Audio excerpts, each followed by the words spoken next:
नमस्कार दोस्तों, स्वागत है आपका एक बार फिर से आज की बड़ी और ताजा खबरों में। सभी खबरें सेलेक्टेड और काम की। वहीं पहली बड़ी खबर, देश में पिछले 24 घंटे में 72 लोगों की मौत, 42,000 से ज्यादा हुए संक्रमित मरीजों की संख्या। दरअसल दोस्तों, आपको बता दें कि देश में संक्रमित मरीजों की संख्या दिन पर दिन बढ़ती जा रही है। अब तक इस जानलेवा संक्रमण के करीब 42,000 मामले सामने आ चुके हैं। स्वास्थ्य मंत्रालय के ताजा आंकड़ों के मुताबिक अब तक 42,533 लोग संक्रमित हो चुके हैं। 1,373 लोगों की मौत हो चुकी है। हालांकि 11,707 लोग ठीक भी हुए हैं। बड़ी बात यह है कि पिछले 24 घंटों में 72 लोगों की मौत हुई है। वहीं अगली बड़ी खबर, मजदूरों के टिकट का खर्च उठाएगी कांग्रेस, कहा देश ने दिल दहलाने वाला मंजर देखा। दरअसल दोस्तों, आपको बता दें कि भारतीय राष्ट्रीय कांग्रेस ने फैसला किया है कि प्रत्येक राज्य की कांग्रेस कमेटी प्रत्येक जरूरतमंद श्रमिक व प्रवासी मजदूर की रेल यात्रा के लिए लागत वहन करेगी और इस संबंध में आवश्यक कदम उठाएगी। कांग्रेस अध्यक्ष सोनिया गांधी ने कहा कि श्रमिक व कामगार देश की रीढ़ की हड्डी हैं। उनकी मेहनत और कुर्बानी राष्ट्र निर्माण की नींव है। सिर्फ 4 घंटे की नोटिस पर लॉकडाउन करने के कारण लाखों श्रमिक व कामगार घर वापस लौटने से वंचित हो गए। उन्होंने कहा कि 1947 के बंटवारे के बाद देश ने पहली बार यह दिल दहलाने वाला मंजर देखा। हजारों श्रमिक व कामगार सैकड़ों किलोमीटर पैदल चल घर वापसी के लिए मजबूर हो गए। न राशन, न पैसा, न दवाई, न साधन, केवल अपने परिवार के पास पहुंचने, गांव पहुंचने की लगन है। उनकी व्यथा सोचकर ही मन कपा और उनके दृढ़ निश्चय और संकल्प को हर भारतीय ने सराहा भी। वहीं अगली बड़ी खबर, शराब की बिक्री आज से शुरू, दुकानों के बाहर लगी लंबी लाइनें। दरअसल दोस्तों, आपको बता दें कि कोरोना वायरस महामारी के प्रसार को रोकने के लिए लॉकडाउन 3 आज से लागू हो गया। केंद्रीय गृह मंत्रालय ने लॉकडाउन 3 में कई चीजों पर छूट दी है, जिनमें शराब की भी एक दुकान है। शराब की दुकानें खोले जाने की छूट के बाद लोगों में काफी उत्साह नजर आ रहा है। लोग सुबह से ही शराब की दुकानों के बाहर इकट्ठा हो गए। कर्नाटक में सुबह 9 बजे से शाम 7 बजे तक शराब की दुकानें खोली जा सकती हैं।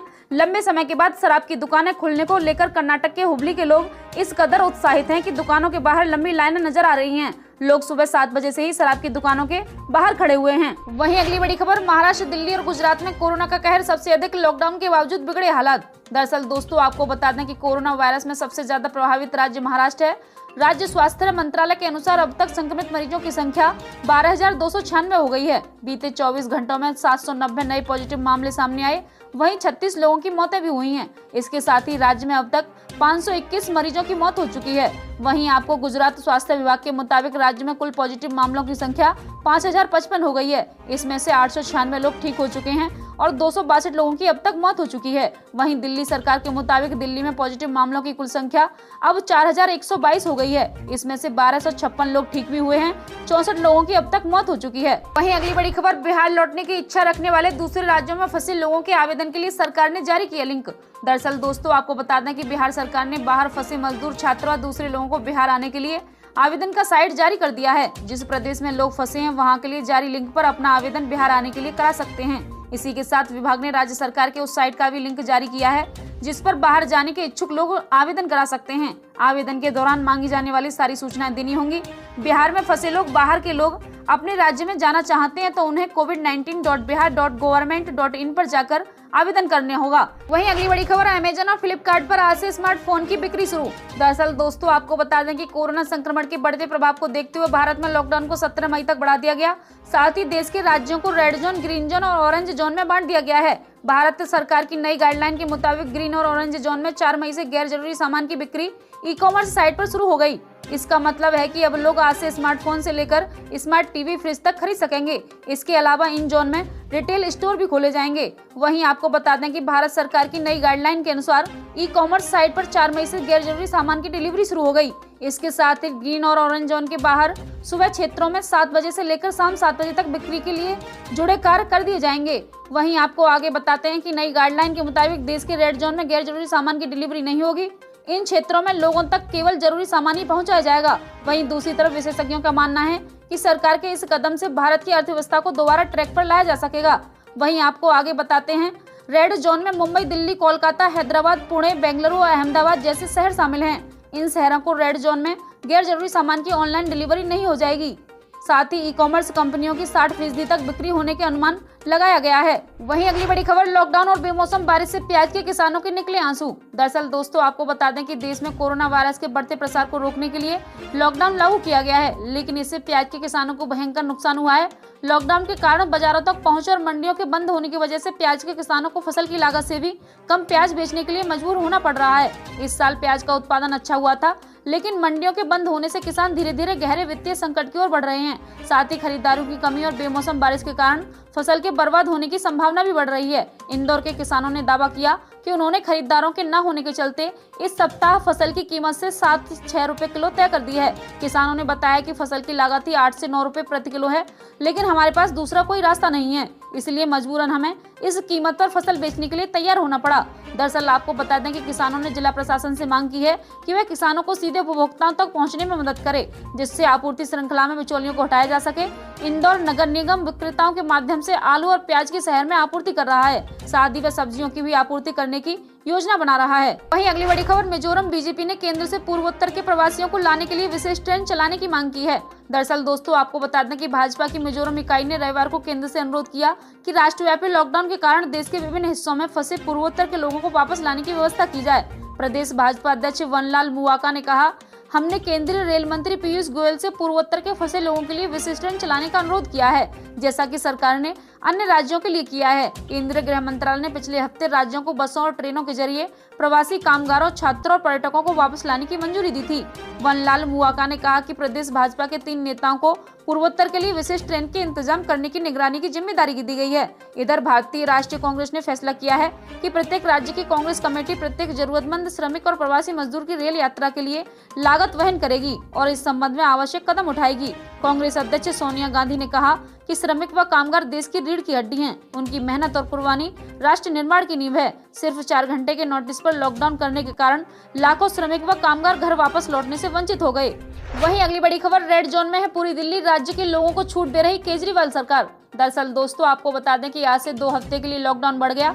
केंद्र सरकार की ओर से जारी दिशा निर्देशों के मुताबिक रेड, ऑरेंज और ग्रीन जोन में लॉकडाउन से रियायतें दे दी जाएंगी। दिल्ली के सभी 11 जिले रेड जोन में हैं। दिल्ली के मुख्यमंत्री अरविंद केजरीवाल ने एक प्रेस कॉन्फ्रेंस में कहा कि केंद्र सरकार ने पूरी दिल्ली को रेड जोन में रखा है, इसलिए रेड जोन के तहत आने वाले छूट ही दिल्ली के लोगों को मिल पाएंगी।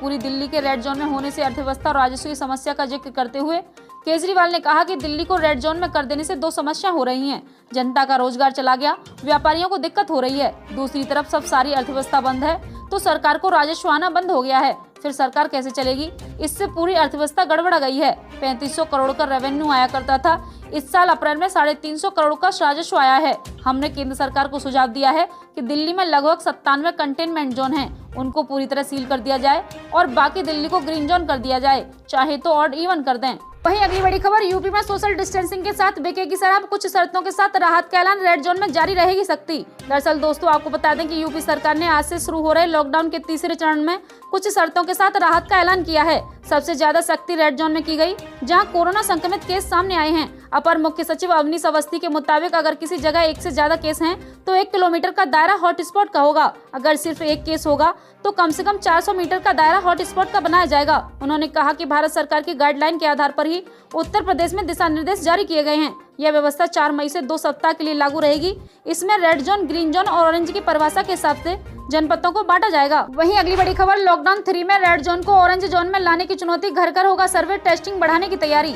दरअसल दोस्तों आपको बता दें कि 4 मई से शुरू हो रहे लॉकडाउन के तीसरे चरण में सरकार की सबसे बड़ी चिंता रेड जोन को लेकर है। अगले 14 दिन में इन क्षेत्रों का रंग ऑरेंज करने की अनुमति है। इन क्षेत्रों में लगातार मामले बढ़ रहे हैं और इसमें अधिकांश वे शहर शामिल हैं जो व्यापारिक, राजनीतिक और आर्थिक गतिविधियों के लिहाज से बेहद महत्वपूर्ण हैं। साथ ही इनमें घनी आबादी भी मौजूद है। बढ़े हुए लॉकडाउन में इन क्षेत्रों पर सबसे ज्यादा फोकस किया जाना है। यहाँ घर घर सर्वे, हर रोज टेस्टिंग की संख्या बढ़ाने और एक दिन में रिपोर्ट में लाए गए जाने की तैयारी की जा रही है। लॉकडाउन के चरणों में सरकार ने देश के बड़े हिस्सों में कोरोना संक्रमण को तेजी से फैलने पर रोकने में सफलता हासिल की है, लेकिन रेड जोन वाले क्षेत्रों में दिक्कतें अभी भी बनी हुई हैं। इससे खतरा भी बरकरार है। सरकार की कोशिश 17 मई तक सभी रेड जोन को ऑरेंज जोन में लाने की है। इसके लिए वह सख्ती भी बढ़ाएगी और जो छूट दी गई है उसको बेहद नियंत्रित ढंग से लागू किया जाएगा ताकि संक्रमण कम से कम फैले।